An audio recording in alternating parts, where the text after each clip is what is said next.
अस्सलाम वालेकुम, कैसे हैं आप सब। उम्मीद करती हूँ सब ठीक होंगे। आज की रेसिपी में मैं आपसे शेयर करूँगी केक रस्क की रेसिपी। बाज़ार से ये बहुत महंगे मिलते हैं, आप घर में इसको बहुत कम कीमत में रेडी कर सकते हैं और बहुत सफाई के साथ।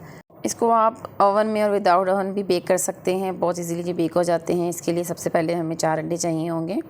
बहुत ईजी सी रेसिपी है, घर में सारे इंग्रेडिएंट्स आपको मिल जाएंगे। अंडे जो हैं वो रूम टेम्परेचर पर हों। आजकल गर्मी बहुत ज़्यादा है, अगर फ्रिज में पड़े हैं तो 10 मिनट के लिए बाहर निकाल लें, और अगर बाहर पड़े हुए हैं गर्म हैं तो उनको 10 मिनट के लिए फ्रिज में रख दें। ठीक है, 4 अंडे हैं और 1 कप हमने पिसी हुई चीनी लेनी है। चीनी को आप पीस लीजिएगा और 1 कप चाय वाला वो आपने ले लेना है मेजरमेंट्स करके फुल भर कर।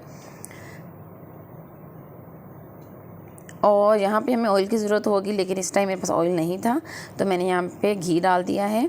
हाफ़ कप आपको ऑयल का चाहिए होगा, मैंने हाफ़ कप घी लिया है। आप ऑयल या बटर लीजिएगा, उससे ज़्यादा अच्छे फ्लेवर आता है इसका।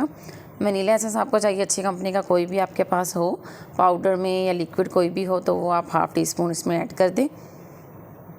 हैंड विस्कर से आप इसको अच्छे से मिक्स कर लीजिएगा।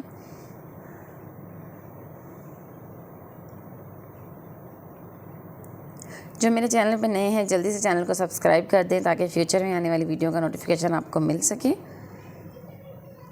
इस बैटर से पहले केक रेडी होगा, उसकी कटिंग होगी, फिर हम उसको केक रस के लिए दोबारा बेक करेंगे। इस तरह हमारे जो केक रस हैं वो रेडी हो जाएंगे।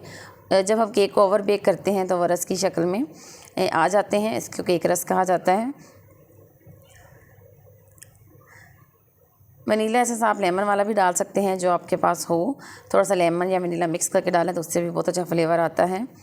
एसेंस डालने का मतलब यही है कि अंडों की स्मेल ना है, तो एसेंस का जो यूज़ है वो आपने लाजमी करना है।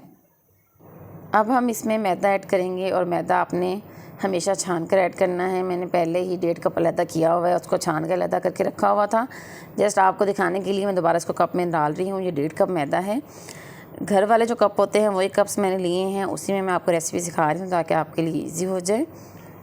अक्सर लोगों के ये कमेंट आते हैं कि हमारे साथ हमारी चीज़ सही नहीं बनती, मेजरमेंट सही नहीं होती, स्केल नहीं होता हमारे पास, तो इसलिए मैं कप्स में ही आपको सिखा रही हूँ ताकि आप इजीली इसको घर पे बना सकें। 1.5 कप मैदा मैंने इसमें ऐड कर दिया है दोबारा छान कर, और इसमें हम बेकिंग पाउडर ऐड करेंगे। 1 टीस्पून आपने बेकिंग पाउडर भी छान कर ऐड करना है। बेकिंग सोडा बिल्कुल भी इसमें नहीं जाएगा, बेकिंग पाउडर जाएगा।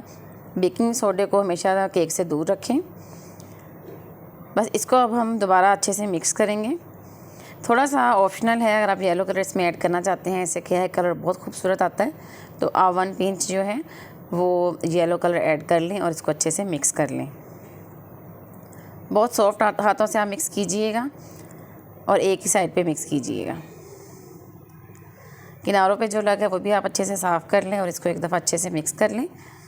और कोई भी आप ट्रे ले लें, शीशे की कोई भी, स्क्वायर ले लें या राउंड, जो भी आपने लेनी है। मैंने यहाँ पर स्क्वायर ली है, कटिंग अच्छी हो जाती है इसकी। और अब इस बैटर को मैं इसमें डाल दूँगी और ओवन को मैंने पहले से, अगर आप विदाउट ओवन बनाना चाहते हैं तो पतीले को पहले ही 10 मिनट पहले ही आप हल्की आंच पर ढक्कन लगा के और अंदर स्टैंड रख कर उसको रख दें ताकि वो गर्म हो जाए। और अगर आपने ओवन में बनाना है तो ओवन को भी 10 मिनट पहले 180 डिग्री पर ऑन कर दें या 150 पर। और हर ओवन की अपनी हीट होती है, आप उसको चेक कीजिएगा। बहुत ज़्यादा उसकी जो नीचे फ्लेम चल रहा है बहुत ज़्यादा हाई ना हो, उससे आपको पता चल जाएगा। लो हीट हो और उस हीट पे आपने 10 मिनट पहले इसको गर्म कर लेना है और फिर इसमें आपने केक रख देना है। 25 से 30 मिनट बाद आपने जो है केक को चेक करना है। 30 मिनट तक तो आप बिल्कुल भी मत उसको देखिएगा, ना पतीले को ना ओवन को। 25 से 30 मिनट के बाद ही आप ओवन खोलिएगा और ये देखिए ये बिल्कुल रेडी है केक हमारा।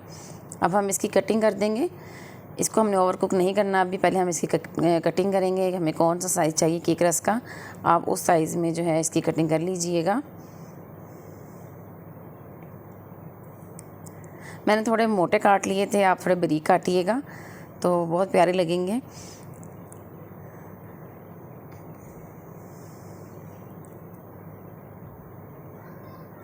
अब हम एक और ट्रे लेंगे, जैसे पिज़्ज़ा ट्रे होती हैं या बड़ी ट्रे कोई आप ले लें, स्टील की घर में हो आपके, तो बटर पेपर नीचे रख कर हम दोबारा से इस केक को जो है वो फैला देंगे हर तरफ।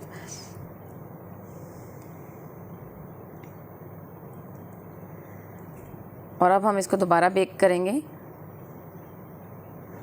10 से 15 मिनट हम इसको दोबारा बेक करेंगे। और जब आप देखें अगर ये क्रिस्पी ना हो तो आपने इसको दोबारा ओवन में नहीं रखना, आपने इसको हवा में छोड़ देना है, तो ये क्रिस्पी हो जाएंगे। और अगर आप ओवर कुक कर लेंगे ओवन में तो ये बहुत ज़्यादा हार्ड हो जाएंगे, जैसे वो केक होते हैं सख्त वाले वो हो जाएंगे। तो आपने ऐसा नहीं करना, 10 से 15 मिनट हीट देनी है इसको और फिर आपने इसको रूम टेम्परेचर पर छोड़ देना है, हवा लगने देनी है, तो ये थोड़े हार्ड हो जाएंगे और ये केक रस की शक्ल में आ जाएंगे। बहुत ईजी सी रेसिपी है, इसको आप 1 से 2 दफ़ा ट्राई कीजिए, इंशाल्लाह आपके बहुत अच्छे बनेंगे केक रस। और मुझे कमेंट्स करके ज़रूर बताइएगा कि आपके केक रस कैसे बने, हार्ड बने, सॉफ्ट बने, क्रिस्पी बने, और क्या आपने गलतियां की, क्या आपको एक्सपीरियंस हुआ अपने केक से। तो इसको आप ज़रूर ट्राई कीजिएगा, इंशाल्लाह आपको बहुत अच्छा रिस्पांस मिलेगा। कोई चीज़ समझ ना आई हो तो मुझे कमेंट्स करके ज़रूर बताइएगा, तो इंशाल्लाह मैं आपकी ज़रूर हेल्प करूँगी। इस तरह आप साइड चेंज भी कर सकते हैं, 10 मिनट एक साइड और 10 मिनट एक साइड पे। तो टाइमर लगा के हमेशा बेकिंग कीजिएगा तो आपकी परफेक्ट बेकिंग होगी। उम्मीद करती हूँ आज की रेसिपी बहुत हेल्पफुल रही होगी और आपको बहुत पसंद आएगी। इसी के साथ मैं इजाज़त चाहूँगी, फिर मिलेंगे इंशाल्लाह नई वीडियोज़ के साथ। अपना बहुत ख्याल रखिएगा, दुआ में याद रखिएगा। खुदा हाफिज़।